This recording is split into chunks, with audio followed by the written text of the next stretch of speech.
Good morning. Appreciate y'all for tuning in and rocking with us for another edition of the Morning Breeze, man. Always rocking with you guys, as always, man. Outside of me, I got my guy, Mr. Media himself, Jordan JC, in the building.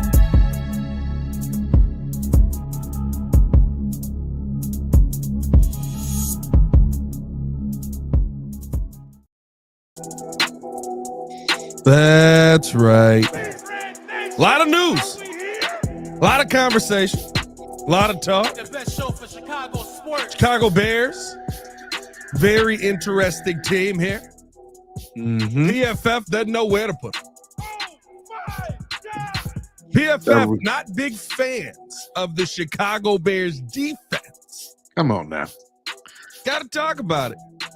Because it's going to be an interesting one heading into next season. Will we see them take a step back versus a tougher schedule? And a step back is tough because we wouldn't really have steps in the right direction last season. Nope. And then, for the people joining us over here on the Chicago Bulls Breeze as well, shout out to y'all. Chicago Bulls draft Noa Essengue. Who? Yeah, that's what a lot of Chicago did yesterday. I think there is an interesting comparison to the young man. Also, what do we want to see the Bulls do in round 2? We'll talk about all that and more on today's episode of the Windy City Breeze Sports Talk Daily Morning Breeze Edition. Hit that like button, subscribe to the page, leave a 5-star review. Y'all know what to do. Ladies and gentlemen, the date is 6/26. It's 7:04 in the morning. And Jordan JC. Yep. The French are coming to Chicago. Yeah. As Doris Burke once said, bonjour. Oh, Lord, yeah, there it is. No, we can't start it off like that. I know the French and the Germans have beef, but bonjour. Says Noa Essengue. Oh, Lord. He better have something. It better be good. He better be good. Oh, man. Appreciate y'all for rocking with this show. As always, man, need y'all go ahead, do your boy a favor. Hit that like button, subscribe to the page, leave a 5-star review. Y'all know what to do. Come on. Push the button. Come on. Push the button. Come on, push the button. Yeah, come on, push your button. You heard what she said. Y'all heard what Sue Young said. Hit that like button, subscribe to the page, man. Jordan JC, what's going on, my boy? How you feeling? What's good, man? I'm pleasantly feeling good right now. I'm wide awake, but yeah, wasn't too pleased with the way things went down in the draft yesterday. You might as well put that picture of me when I found out about Colston Loveland being picked by the Bears. Like that's kind of the same reaction I had. That's how I looked when we were on the clock. So we'll talk about it, but yeah, I wasn't too impressed. We'll see. I have an interesting comp for this young man that I think will be a very. It may make Bulls fans feel a little bit better about the pick. You know, I didn't go to bed. Okay. You know, I didn't go to bed. I got off the draft, recorded one more video because I was still hurt by the Cedric Howard pick. One pick. Right before. Pick. And I truly do believe, I said this on Locked On Bulls, I think that could be the Aaron Donald, Kyle Fuller pick. Really Don't you do me like that. Don't you do me like that. You still got a good player, right? You still got a good player, but so he's a Hall of Famer and we got an all-star. I wasn't screaming to go get this kid for nothing. But we'll see what ends up happening. Let's start off with this Bears conversation with Pafif dropping a very interesting ranking for the Chicago Bears linebacker crew and for the Chicago Bears defensive line. They're going through their offseason of lists, if you will. The defensive line for the Chicago Bears ranking 18th in the NFL. Said the Bears added interior defender Grady Jarrett to the unit that lacks star power, but has plenty of star caliber players. In 2024, Chicago's defense generated pressure on 34.2% of pass plays without blitzing, which ranks 6th in the NFL. The 2024 defensive line was led by second-year defender Javon Dexter, who's 70.3 PFF overall grade, ranked 23rd at the position. Also, looking at the linebacker room, it does not get higher How about we say that? The Chicago Bears ranking top 15, I guess, in theory, in this list. But ranking 14 here, the Bears will be hoping for a bounce back campaign from their two highly paid veteran linebackers. Tremaine Edmonds hasn't been able to reach the heights of his outstanding 2022 when he earned an 81.9 PFF overall grade in 2 seasons with Chicago. Edmonds has posted a below average 57.5 PFF overall grade. TJ Edwards played very well in 2023, but notched a career worst 60.7 PFF overall grade last season. New defensive coordinator Dennis Allen will need to extract better production out of the pair, considering the lack of experience behind them. Jordan, JC, my question to you today, and my question to the chat out here as well. Shout out to the chat in the building. Appreciate y'all. Shout out, chat, man. When you look at where this Bears defense was at last season versus where they are this season, especially coming into yet another season where the schedule gets much tougher than what you dealt with last year, do you expect the Chicago Bears to take a little bit of a step back this season? No, I disagree with the idea that the Bears defense takes a step back, because I think that we've countered last season with getting actual talent and a certain level of skill set in the building that I think will kind of solidify and kind of balance out the toughness of the schedule. I know last season when we came into the season, you know, we were really excited about all the pieces and the depth that we got on the defensive line. And for the first couple of weeks, it looked as if it was really kind of coming together. And then it fell apart. You know, people got injured. Billings got injured, which was a really big blow to Javon Dexter and his production. And then everything kind of trickled off from there. Montez was dealing with injury. And so, you know, you have all those things that happened last year. But from what I see, I think that we've made major improvements. The potential of this defensive line is very good. You know, you have Dio, who was signed to a very decent contract for his potential. Me say Dio. Daylight come and me no wanna go. Oh. All right, there you go. Yeah. Makes you feel whole when I do that. It starts in the morning when you do that. No, but it seems as if I feel like they're probably waiting to see what the production looks like on the field. I'm fine with being kind of middle of the pack when you're talking about the line and the linebackers.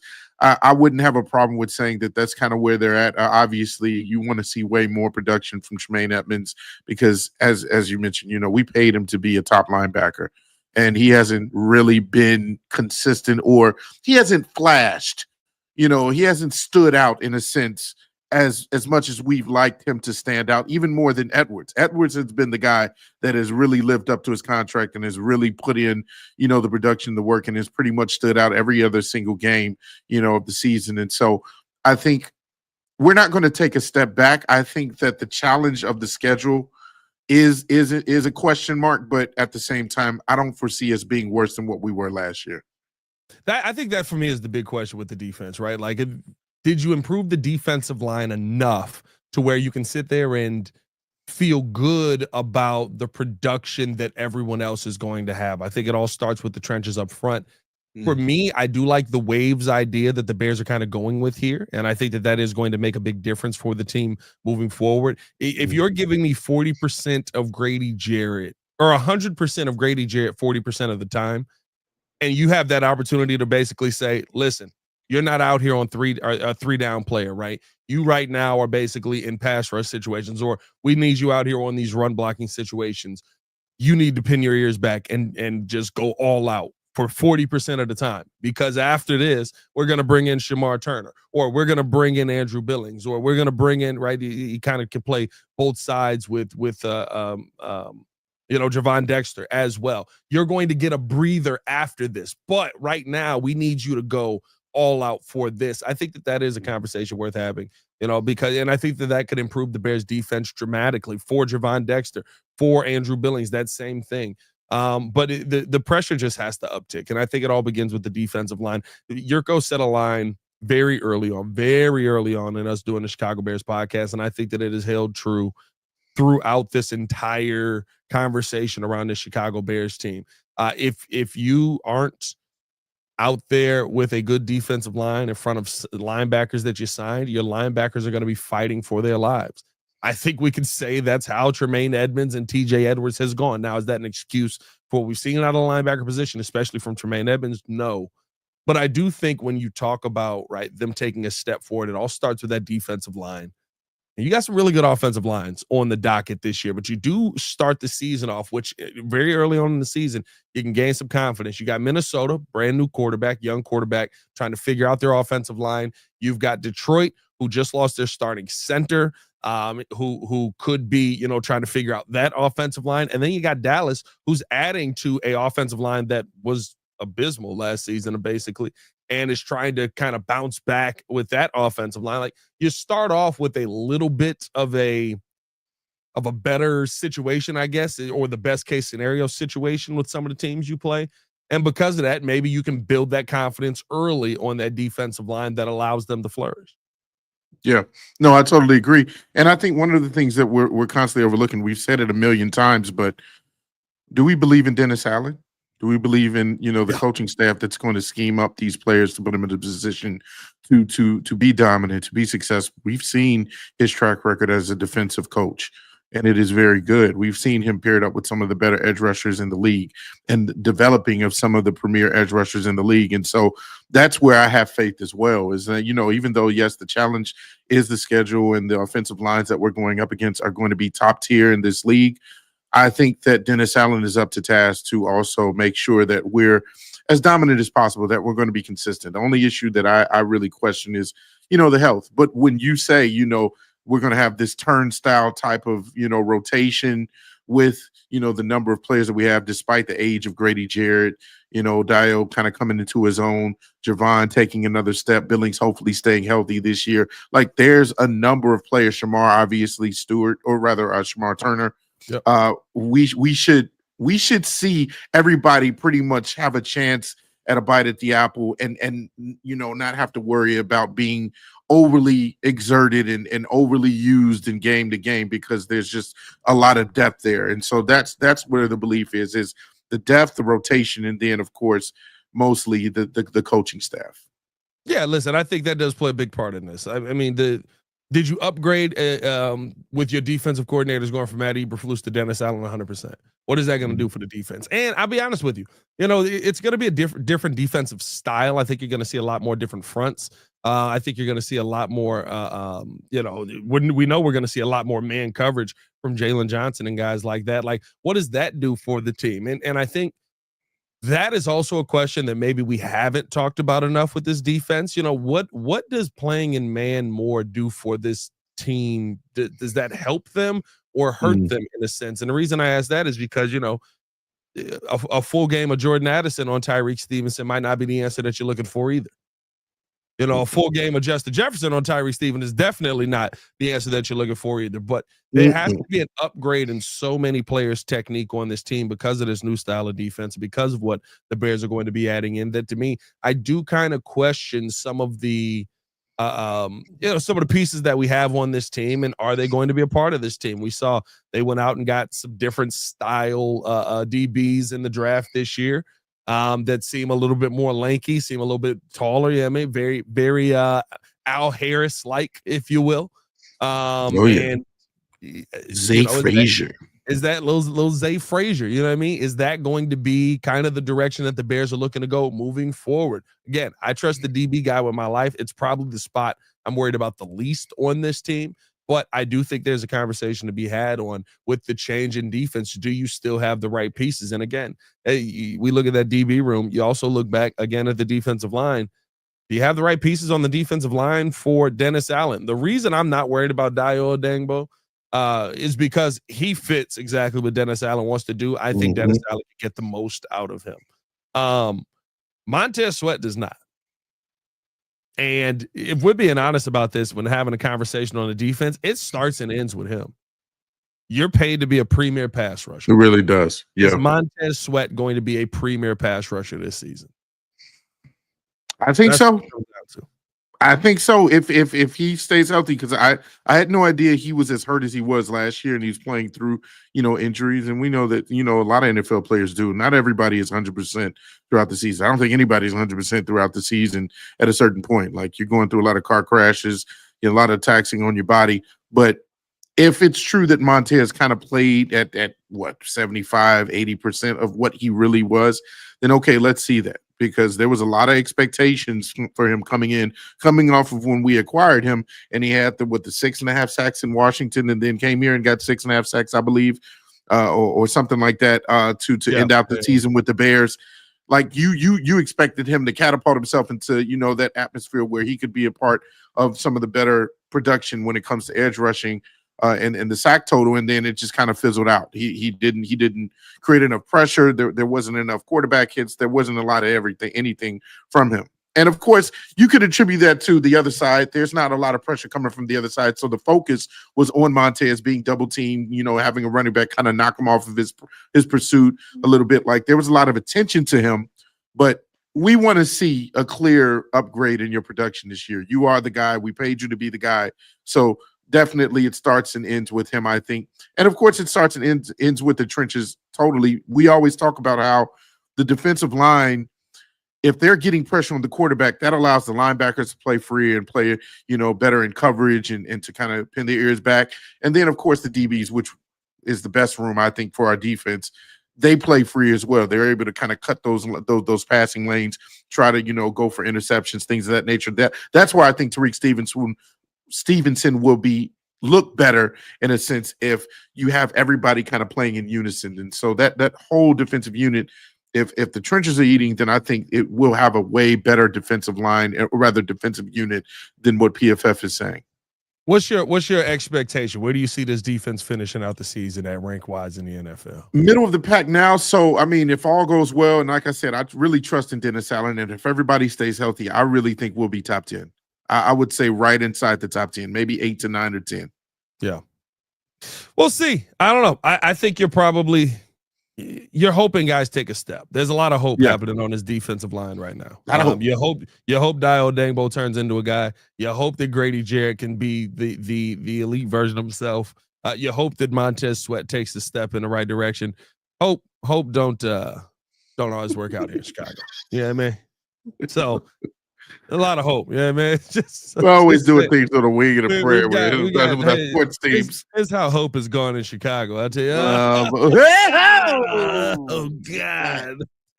Oh, look at it. Bears fans hope. Oh, Dudley's just like staring off into the abyss to death. Yeah, this is how hope has been in Chicago. Yeah, salute. Yeah. It's not good, man. Hey, that's what we've been hoping on lately. Yeah, we've been hoping on this. This has been our hope. Bump on his head is hope. No, you don't. No, you don't. No, you take that picture down. That's a legend. You'll forever be a legend. This is where JC's hope is taking them. As we keep this thing moving along, appreciate y'all for tuning in to show. Love it. That like button, subscribe to the page, leave a 5-star review. Y'all know what to do. Hey, it's gonna be fun. We're gonna take a quick break, listening to a word from our sponsors here, and let you guys know what we got over on twcbreeze.com. And when we come back, we do got to talk about the newest Chicago Bull from France. Welcome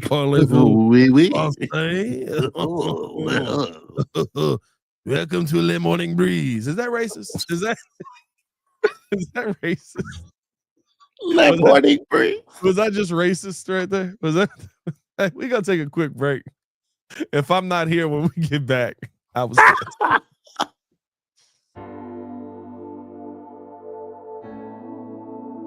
Appreciate you guys for tuning in and watching the show. Today's episode of the podcast is brought to you by Aura. Have you ever done a Google search on your own name? You'd be surprised what pops up. Your full name, email address, home address, health records, your relatives. It's all out there. And that's why I've been using Aura, the sponsor of today's video. Aura shows me which data brokers are selling my information and automatically submits opt-out requests just for me. Cleaning up my information not only helps reduce the amount of spam I get, but it protects me from hackers who could use that information to help them access my social media, bank accounts, and other sensitive information. It's really simple to set up. I don't have to download several apps or go to things like antivirus, VPN, password management, parental controls, identity theft, but you can get all of that in one place with Aura. I get everything at one affordable price as well. You may already have one or two of these tools, but not having Aura is like leaving the front door locked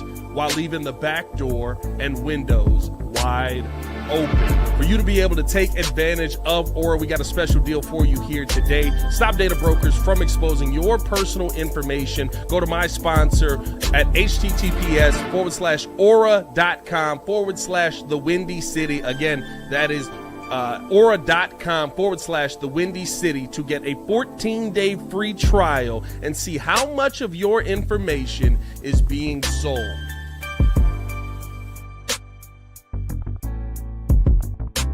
Breeze Nation, what is good? It's your boy Pat the Designer back at it again. Ladies and gentlemen, we got merch. That's right. New website, new merch, all out. We've been telling you guys to pull up on us. Now you can at twcbreeze.com, where you can find out all of the latest stuff going on. What all can they find there, Super Producer? Listen, you can join the nation, sign up to our mailing list, and be up to date for events and news. You can also visit the shop page and order merch, because we have t-shirts, we got hoodies, we got mugs, we got hats, we got all kind of stuff. So, hey, we appreciate you being tuned in with us. And remember to subscribe to our YouTube page and follow us on all our socials. Check us out at twcbreeze.com. He's way too excited. I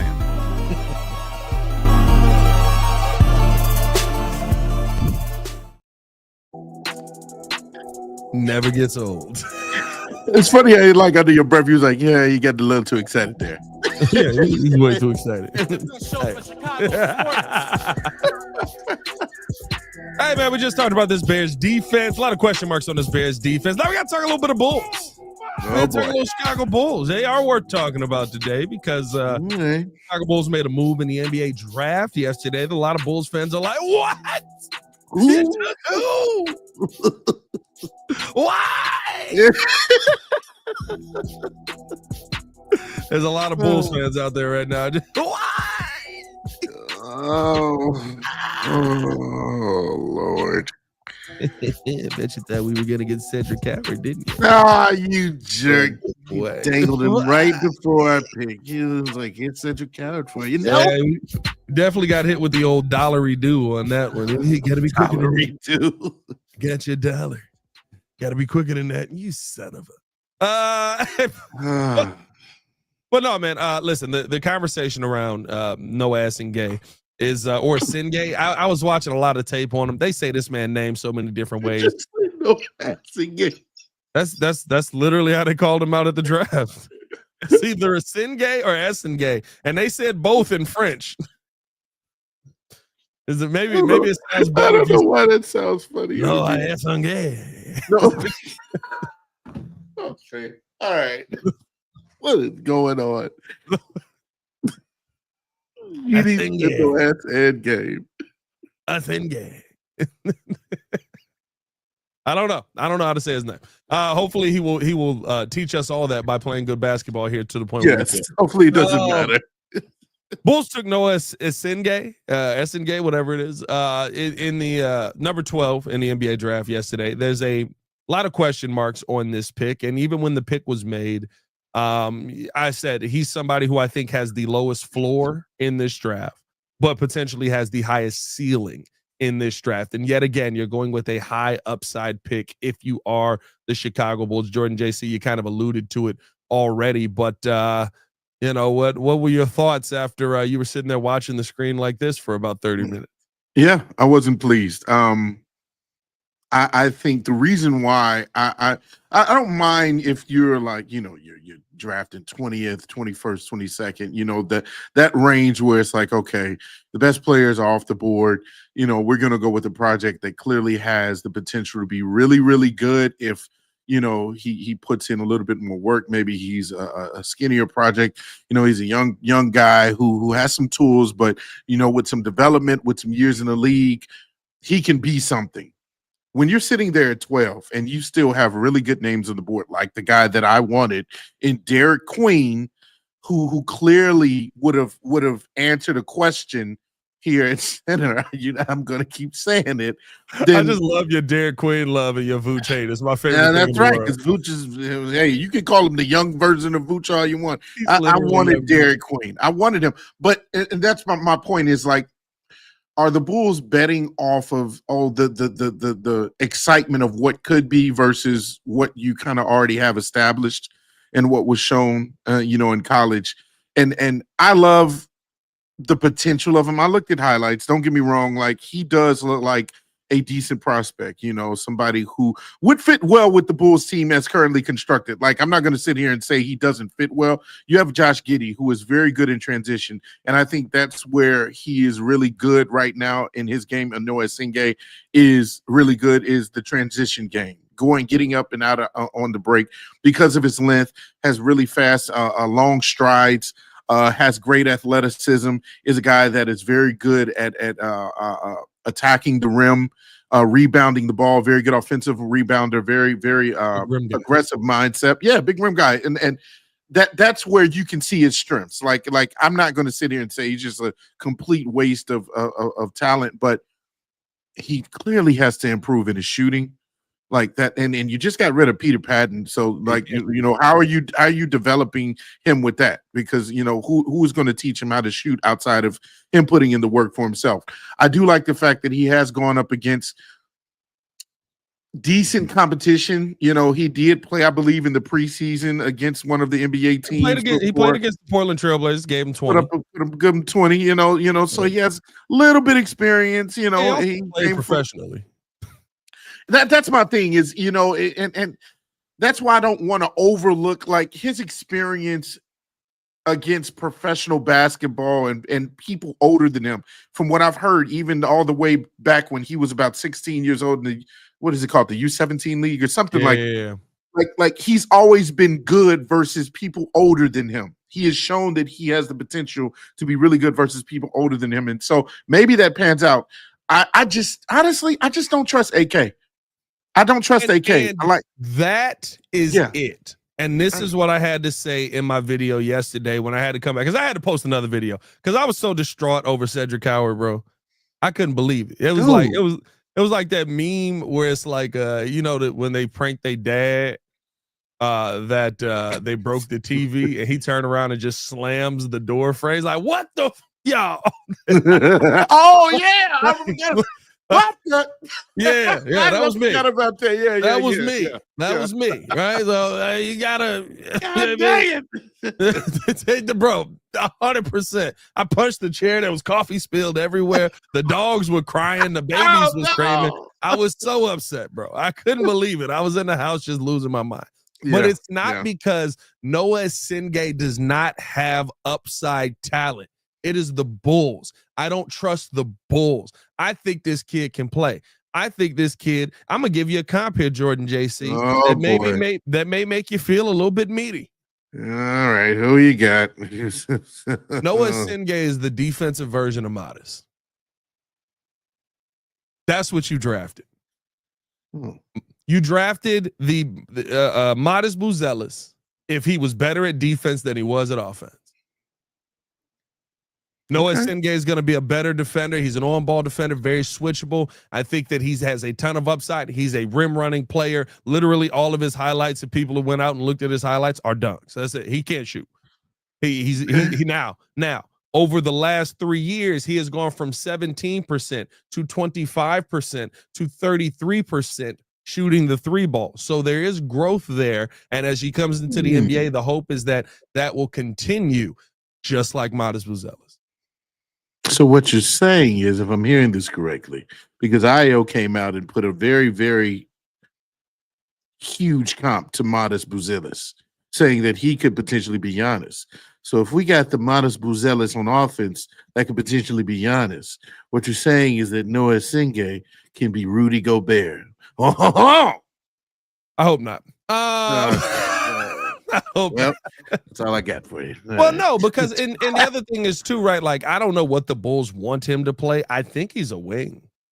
I was sitting there saying he's a big man last night. He's 6'10". They're gonna bulk him up. They're gonna play him a big man. Got a good wingspan, yeah. But I'm not really sold on the big man thing. Although he can't shoot. Like, Yeah. Look, hey, whoa, Key, don't you curse us like that. He is not Tyrus Thomas 2.0. Don't you dare say that. nah, but you know what? Again, when you talk about the talent versus the mentality, Tyrus Thomas' talent was through the roof. Yeah, the mentality was trash. The mentality was trash. Noa That's true. Essenge's mindset is fine. How he goes about the business of basketball, how he goes about wanting to get better and things like that, that's fine. Also, this kid is 18. Again, I think Bulls fans' wrath with this pick has nothing to do with this young man. I think it has everything to do with you drafted a developmental piece and you're not good at developing people. And the 1 year you kind of showed that you were good at developing people. You fired the guy who was in charge of developing people. So I don't think a lot of Bulls fans' fury comes after the Bulls F this up yet again, maybe in their minds. I think it's just like the Bulls are going to do it, though. Like, we know they're going to do it. And that's what throws me out.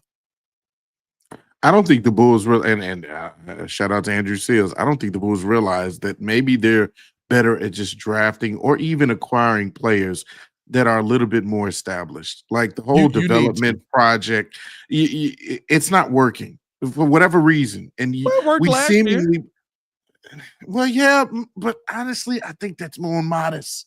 I mean, look at what he's doing now. We can't do that, though. We can't do that. You can't say the Bulls have developed nobody, and then when players develop, you go, well, they didn't do that. But you don't believe that there's a path where players sometimes just get better on their own, despite the development of or the coaching staff and what they put into that player?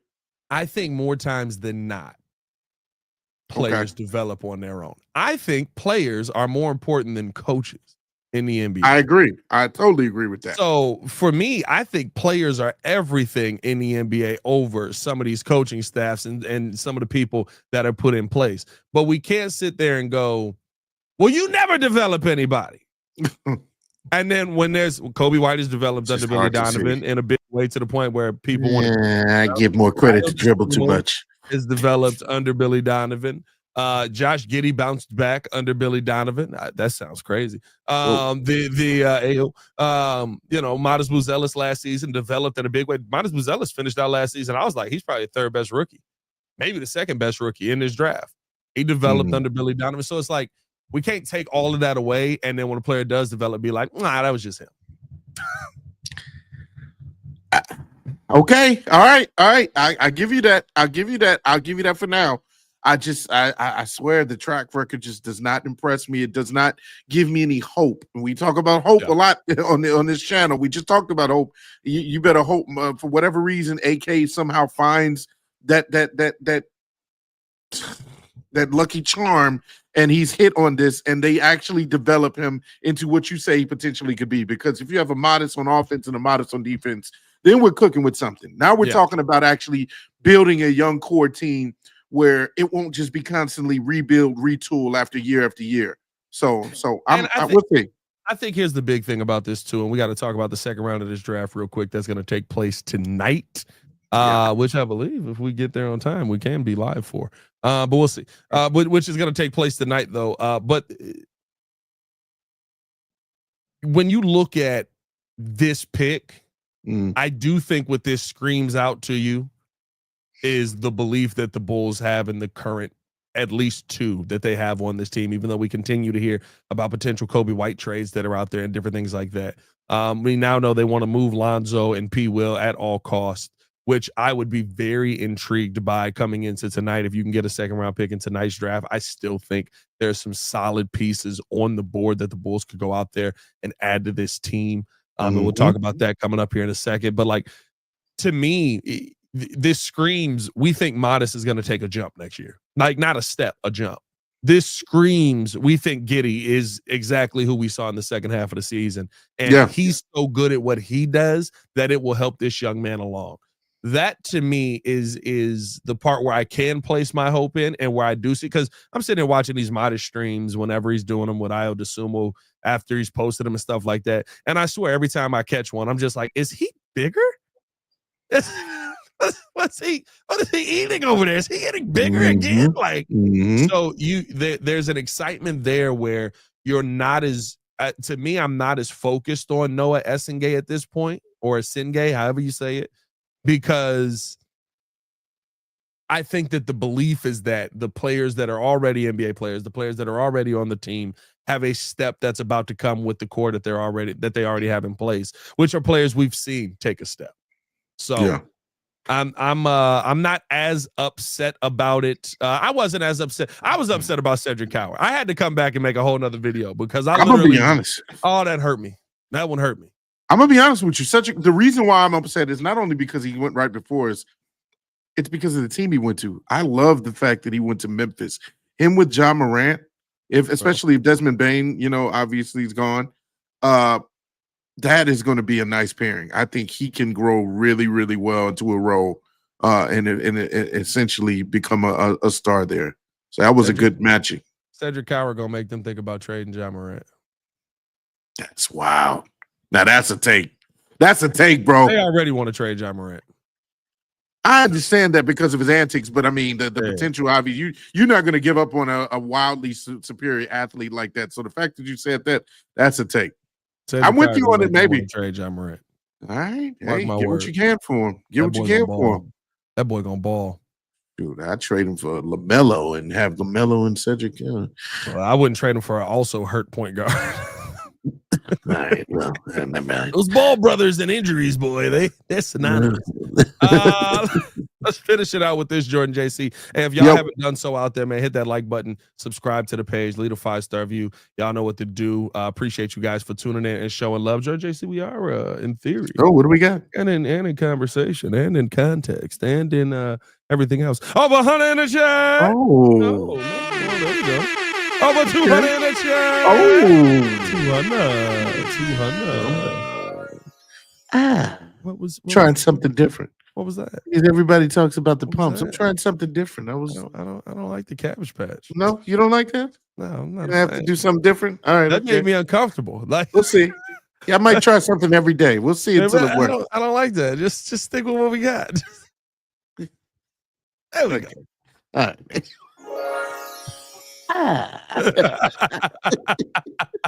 Cabbage Patch was concerning. The second round is tonight, and the Chicago Bulls have an opportunity to add more to the team. They currently have one second round pick at 45. We've heard, like I just said, the Bulls are actively trying to trade and move on from Lonzo Ball and P. Will. Could they add another second round pick or possibly try to move up in the second round? And I think there's a player here worth moving up for, a player that stands out to me, that screams out, go get this guy and see what you can figure out with him, is Vladislav Golden. Out of Michigan. I think that that's somebody who's 7'1", 250 pounds. You want to answer your big man question? There you go. Doesn't foul a lot. Really solid defense. Now I will say this: he moves like Zach Edey. Got a lot of lurch to his game. Like it is a very slow-footed player, but if you want to take a chance on the upside, on the rebounds, on the defensive ability, block shots, things like that, I think that's a piece that's going to go high in this draft. I would move up as high as you can to try and grab him out of Michigan. But I mean, Rasheer Fleming is still on the board. Like there's still pieces on the board that I am surprised fell to the second round. What are your thoughts on what the Bulls need to do in the second round, whether a player or just positionally? Well, I mean, having Noa Essengue, despite his measurables, I still think that they need to focus on the interior and the paint. Vooch is someone I think they're going to really try to move because he's not really interested in a rebuild, nor am I interested in him being on this team anymore, as you know. But there's a player who when we talk about. I love Vooch. It's just time. Sitting here singing the praises of Derek Queen. It's time for him to go. But oh man, you put it right. You hated Vooch. That was the thing. I guess I'm just tired of seeing the same old thing. Like great on offense, turnstile on defense. Like for me, I what? Have you watched Derek Queen? He has better potential. All right, yeah. We can develop the defense. All right. But here's my thing. Like, even if there's a question with that, I like the center, and I know one of the guys actually, Adrian Mass mentioned it. Ryan Kalkbrenner That's a name. Center from Creighton. Kalk Brenner. I said Kalk Brenner. You gotta. All right. Let me make sure I enunciate that. But the 5-year standout at Creighton really improved each and every season. And you know, I did a little bit of a deep dive. 7'1", 9'4" standing reach. Ooh, I like that. Very decent as a defender. Like, he doesn't wow you with his athleticism or anything, but I mean, he's extremely efficient.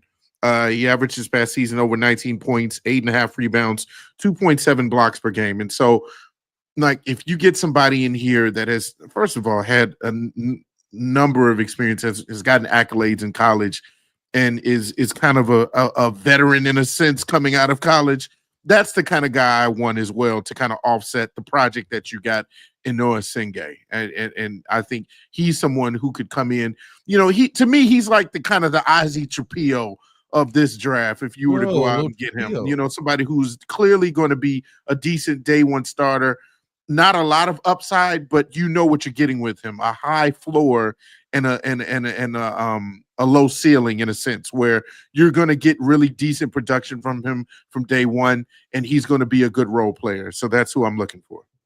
Yeah, listen, I think that when you talk about the rim protection with Kalk Brenner, his ability in the pick and roll, I thought was very good. He shot from the free throw line well, especially for a big man, and was a very high IQ defender. He's just somebody who knows his game, and you do love that. He's just somebody who knows his game, and those are players that last a long time in this NBA. Like, you know, to me, I continue to have the conversation on Adama Sanogo. You know, I thought that he would have been a perfect big for this team, but the feet weren't there. The feet weren't there. I give him that. But as far as just, I know I need to rebound this basketball and put the basketball back in, like, that was what Adama Sanogo was really good at. So I do think you need a guy like that on this team who knows his game, who knows his skill set. I think that he is, you know, to me, Kalk Brenner is probably a you got Kalk Brenner. You.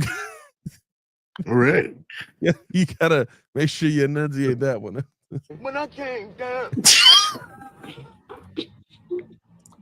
I think that you got to, you know, I see him more as a backup in this league than a starter. But I mean, that's how you take your chances. If you find a backup center, you're in a great spot right now. If you're the Chicago Bulls, so I mean, older rookie, 24-year-old rookie, but that's pretty old. I don't care. Listen, here's my thing. If he plays well for 10 years, he's a 34-year-old. That's all that matters. That played well for 10 years. In the second round, if he plays well for 8 years, good job. Find another one. So, we'll see what ends up happening with this Bulls team overall. Second round of the draft is tonight. I believe we may end up going live for it, but we'll see. We will all be together in the studio tonight. Yes, sir. A little draft and not, maybe. We'll draft and not. That's true. Little draft and not. I got to get you back for that last game. That last one was crazy. That last knob game was crazy, bro. It was over very fast. But hey, man, appreciate y'all for tuning in and showing love. Hit that like button, subscribe to the page, leave a 5-star review. Y'all know what to do. Let us know how you guys feel about this Bulls team overall. Let us know your thoughts on the Bears defense as well. We'll talk about all that and more as we continue through the show. Week 4 of the NFL draft sims, or the NFL Bears sim season, dropping tomorrow morning. Chicago Bears taking on the Bears Vegas Raiders. Is that the Raiders? The Raiders. Opportunity to go 3-1 in our simulation. So tap in with us, man. It's gonna be fun. The Raiders. For Mr. Media himself, George JC, his boy Pat, the designer, back at it again. Y'all stay safe out there, Chicago. Bed down. One love. See you. Peace. In the NFL. That's how you gotta say it. The Vegas Raiders. Who was that used to do that? He isn't on the NFL. I can't remember that guy. What? Oh, is that Berman? Chris Berman, yeah. Really? Yeah. I didn't know he had the deep voice too. No. The Raiders. Jesus, Berman. Feel like it doesn't work as well with Vegas though. Yeah, it doesn't.